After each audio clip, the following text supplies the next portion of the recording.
I assume everyone is now aware of the PS5 Pro situation. For those who are not, here is a brief summary. The PS5 Pro has been announced and is set to release sometime in November. While it brings the expected improvements of a Pro console, the real issue lies in its price and the games announced alongside it. However, I don't think the problem is with the PS5 Pro itself, but rather with the overall situation of the PS5 console. In the case of the PS5 Pro, the graphics processing unit has 67% more compute units than the GPU in the current PS5 console. The PS5 Pro also features 28% faster memory. Additionally, it offers AI-enhanced resolution for ultra-high-definition play with stunning detail, next-level ray trace reflections, shadows, high-quality global illumination, and higher, more consistent frame rates for smooth gameplay with support for 60Hz and 120Hz displays. Again, in my opinion, the PS5 Pro itself is not the problem. Because all of this sounds nice and well, but as I mentioned, the first problem is the price, which is $700. Moreover, this price is for the digital-only console. If you want a disk drive, it will cost extra. The real kicker is that while a few games have been announced for the Pro, these are actually games that have already been released and now got a Pro enhanced version, where developers are likely just enabling in the BIOS a few additional graphical features for these games that the regular PS5 could not handle. Now I have no idea if you would need to pay extra for these enhanced versions, which is essentially would be a letdown itself. But I believe the fundamental issue isn't this, but the following. And because of this situation has caught up with Sony, and now everyone, even the hardcore fans, is starting to notice it. Now, can you imagine? This will be the third version of the PS5 console to be released. We got the PS5 first, the Slim PS5 then, and now the Pro. But do you know how many games have been released in the almost 4 years since the PS5 launched in November 2020? Let me show you. Yep, that's right, 21 games. This is the amount of games typically released in the first quarter of a console launch. And some of these haven't even been released yet, like the Wolverine game.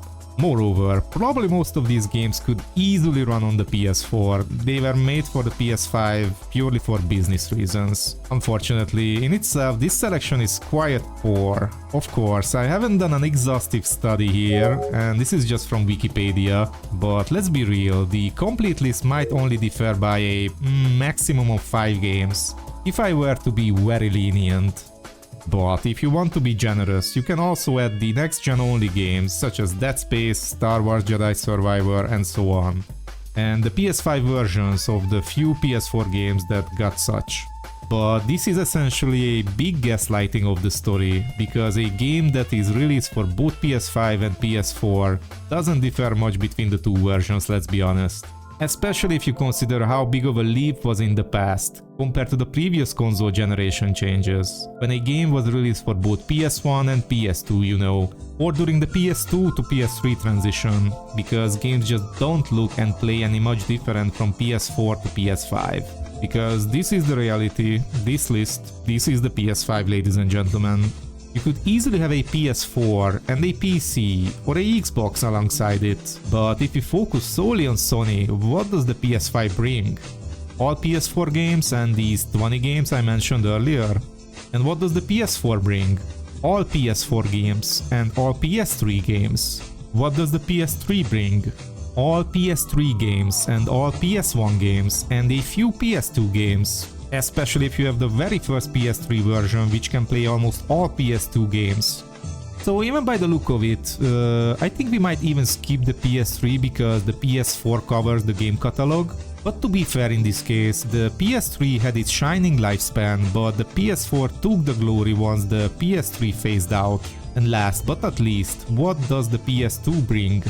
All PS2 games and all PS1 games. And the PS1 is just, you know, there because it's awesome and only can play PS1 games, but how can you blame that console, you know, not playing anything else, you know? So essentially, which Sony consoles do you need for the ultimate PlayStation experience in 2024? I think a PS4 and the PS2 cover not just 4 generations with 2 consoles, but actually 5 generations because there are almost no PS5 games, let's be honest. The unfortunate situation is that the PS5 is very much alike to the Dreamcast. It has a handful of exclusive games, but not enough to justify paying hundreds of dollars for the console itself. And it also has many games which are available on other consoles with similar or only slightly worse quality, and in this case meaning lower resolution and missing a couple of high-end effects, but where the core gaming experience remains the same. Of course, if you want and can afford it, there is nothing wrong with buying a PS5 or a PS5 Pro or any other console. Everyone can spend their money as they wish. But my own amusing situation is that I originally received my PS4 Pro as a gift, although at the time I could have bought my first console with my own earnings. But I chose to spend on a gaming PC, and when the PS5 came out I thought, okay, it will run all PS4 games, plus the PS5 exclusives. So I'll buy the PS5 and it will be my first truly personal console. And just 4 years have passed and no new games have been released. And also they are making such long and large scale games now that it takes 3-4 years to put one together these days, or even more. And also, how much longer does the PS5 have based on past experiences? 4 or maybe 5 more years at best? Could the PS5 be Sony's first flop? I just had to get this off my chest. It's been bugging me for years and the feeling got even stronger as we went along. What are your thoughts? I was Gabe and I'll catch you in the next one. Until then, keep gaming.